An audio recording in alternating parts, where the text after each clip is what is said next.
Hi. Online siya. Online ka.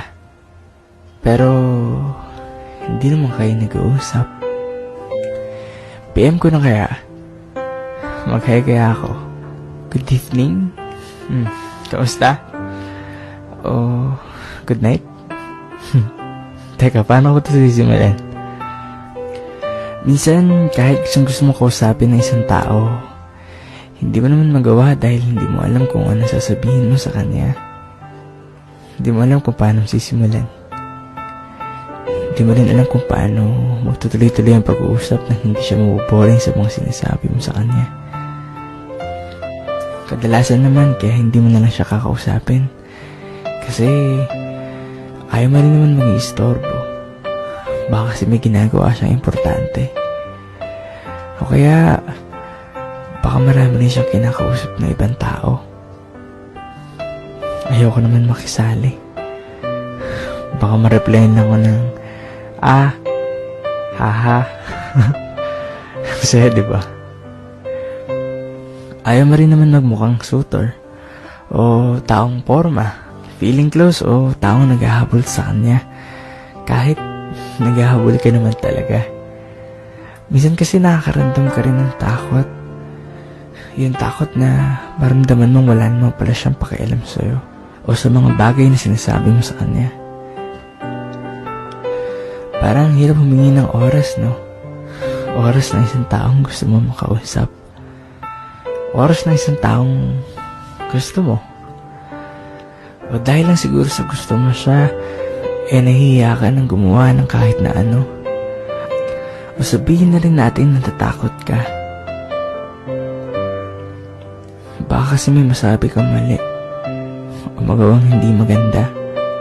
Mawala pa siya bigla-bigla. Pero kapag nandiyan ka naman, ilang layo lang sa kinatatayuan ko. Gusto man kitang lapitan, pero marami naman taong nakapalibot sa'yo. Ang dami rin taong natutuwa sa'yo, no? Parang tuwang-tuwa rin sila sa mga bagay na sinasabi mo. O baka dahil na rin sumukulit kang tumawa at nakakatawa ka kung magkwento. Kasi yan ang mga ngiti mo, no? At ang lambing mo ring tignan. Lalo mo tuloy yung puso ko. Pero alam mo, marami akong gusto ikwento sa'yo. At interesado rin ako marinig ang mga nangyari sa buhay mo pagkalipas ng araw. O kahit ano pa mga bagay, basta may mapag-usapan lang. O basta magkausap lang tayo. O basta makausap lang kita. Gusto kasi kitang kausap. Gusto ko marinig yung boses mo. Gusto ko marinig yung tawa mo. Yung tawa mo sa mga corny kong kwento. Ang lambing rin kasi pakinggan. Lalo na pag tinatawag mo ako sa pangalan ko. Alam nyo, hindi naman madamat ang pagkakataon sa akin eh.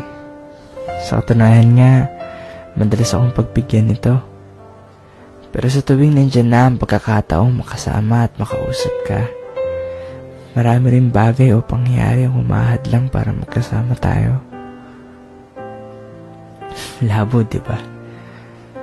O siguro, sinusubukan lang ako. Kung sino ba talaga ang unahin ko. Ang dapat ba? O ang gusto ko? Ngayong gabi, nakatingin ako sa pangalan mo. Nakasandal ang ulo sa aking kamay. Inisip ko kung kakausapin ba kita. Pero hindi ko naman nagawa. Kasi hindi ko naman alam na sasabihin ko sa'yo. Sana magkausap ulit tayo. Sana makasama ulit kita.